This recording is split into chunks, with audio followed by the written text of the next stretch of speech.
Actually, I think I already started this part, so you know it.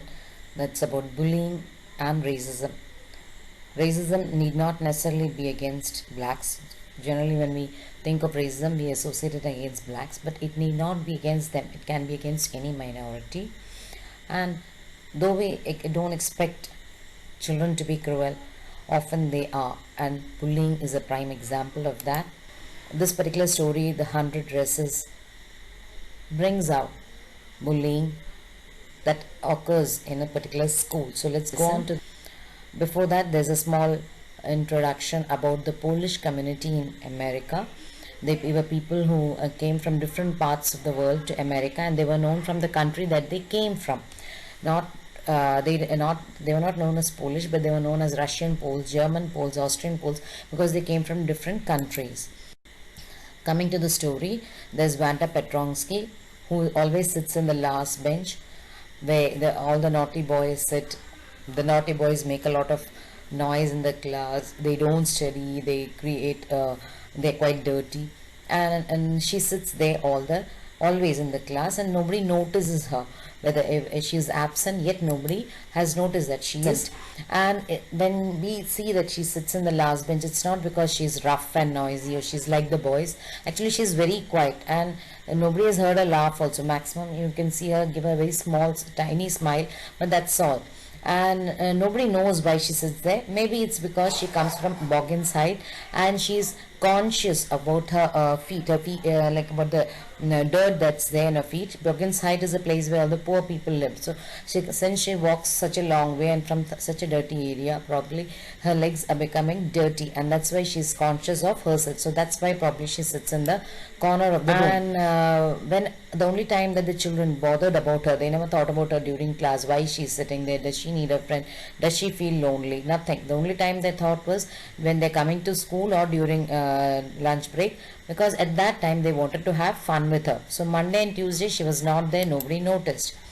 But on Wednesday, what happened is Peggy and Maddie, who were good children, who sat in the front, who got good marks, who were not dirty, they noticed that Vanda was not there. Now, who's Peggy? Peggy is the most popular girl in the school.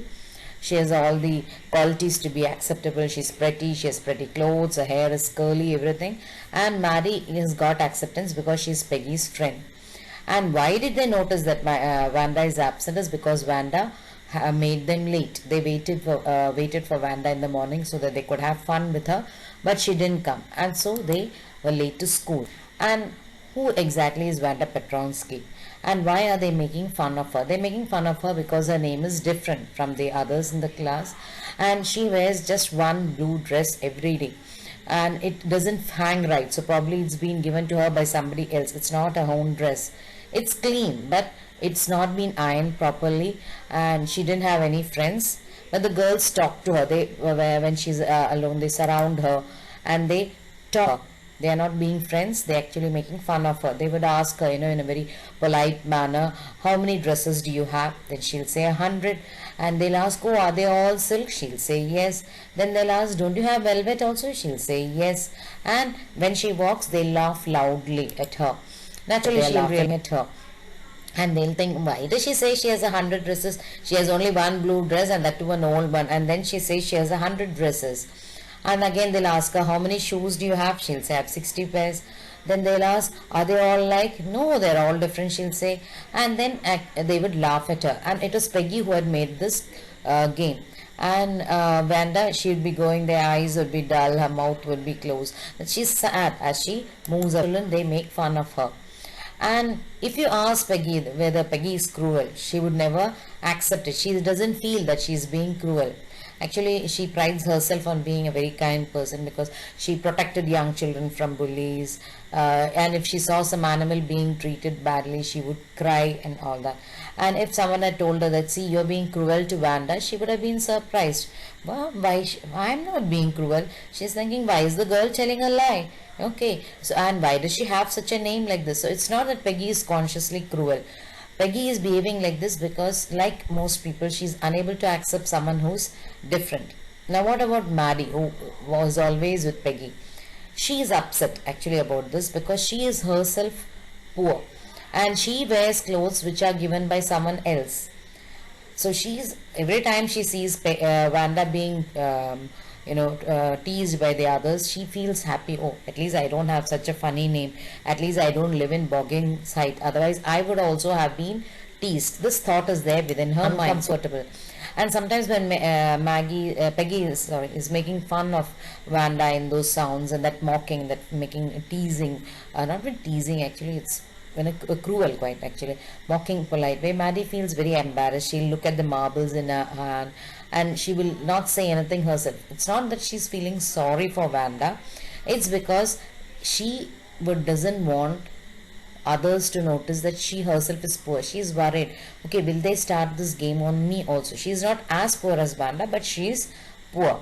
Then she's trying to justify herself. She says, "No, I never say that I have 100 dresses," but still she would not like them to tease her. And that day, though they had been late to school, Maggie is glad. Oh, Maddie is glad we didn't have to make fun of Vanda, and she's doing the problems in class and all that. That time she feels that, see, I should write Peggy a note. I should tell her that, see, let's not make fun of Vanda. She did start to write a note, but she stopped because she started getting worried. Okay, now will I become a new target for Peggy and the girls? Will Peggy ask me, "Oh, where have you got the dress from?" Actually, this dress is one of Peggy's old dresses, which Peggy gave away to her servant or something.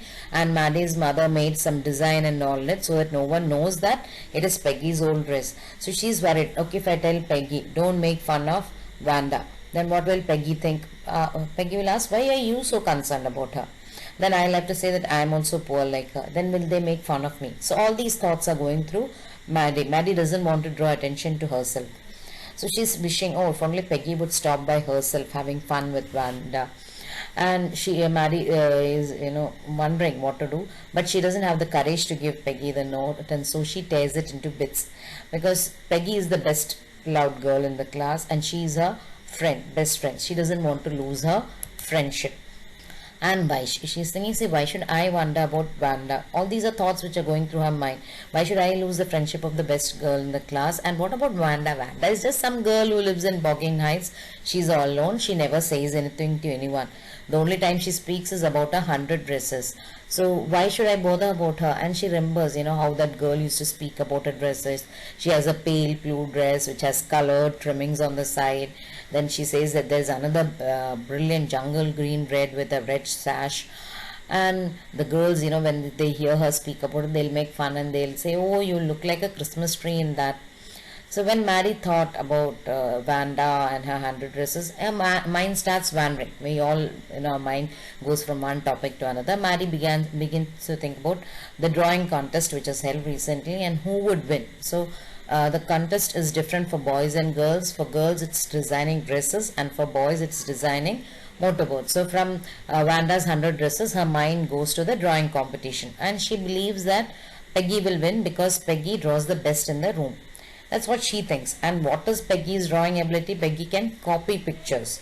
So she doesn't have any imagination by herself. She copies pictures and draws them well. So because of this, Maddie thinks that maybe Peggy will get the prize. And then tomorrow is the day that they would come to know who was going to win the drawing competition. And the next day it was drizzling. Both of them, they hurried to the school under Peggy's umbrella. And on such a day, they didn't wait for Vanda because it's raining. You can't wait on the streets. And they went up to the school. And today is very important because today they'll come to know the results. And on the way they're discussing it, do you think Miss Mason will announce? And Maddie is saying, I'm sure you will win. Peggy is also hoping that she'll win. She knows that she draws the best in the class. And when they entered the classroom, they were totally surprised because there were beautiful drawings all over the class. There must have been 100 of them. So many beautiful drawings are there, and all were admiring them. Everyone was standing there and admiring the. And as soon as the class assembled, Miss Mason announced the winners. So in the boys, she said Jack Bagels is one, and he has made a design, and that is being kept in room number 12 along with all the other sketches. His sketches displayed there. And for the girl, she said that most of the girls gave only 1 or 2 sketches, but one girl gave 100 sketches, and that girl is from this room. So we should be proud of her. And she drew 100 sketches which are all different and all are beautiful. And if you ask me, I feel that even one of those drawings is enough of winning the prize. It's that good. So each drawing is good enough to win a prize, and Vanda Petronsky is the winner of the girls medal. Unfortunately, Vanda is absent for some days, and so she won't be here to receive the applause. We'll all praise her, but now she's not there. So let us hope she'll come back tomorrow, and we can now all of you can go around the class and look at her drawings. The children were very happy. They appreciated her drawing, and when the boys, visited, though they were not too much interested in dresses, they found it as a chance to have fun. And then Mary slowly tells Peggy, see that blue one she told about, see it's there, it's drawn. And Peggy says, see the green one, and that's also the one that she spoke to us. And I thought so far that I could draw, only now I realize that she can draw much better than me. With this, the first part of the lesson is over, and we'll find out what the girls do in the second part. We come to the oral comprehension check questions. The questions and answers are given here.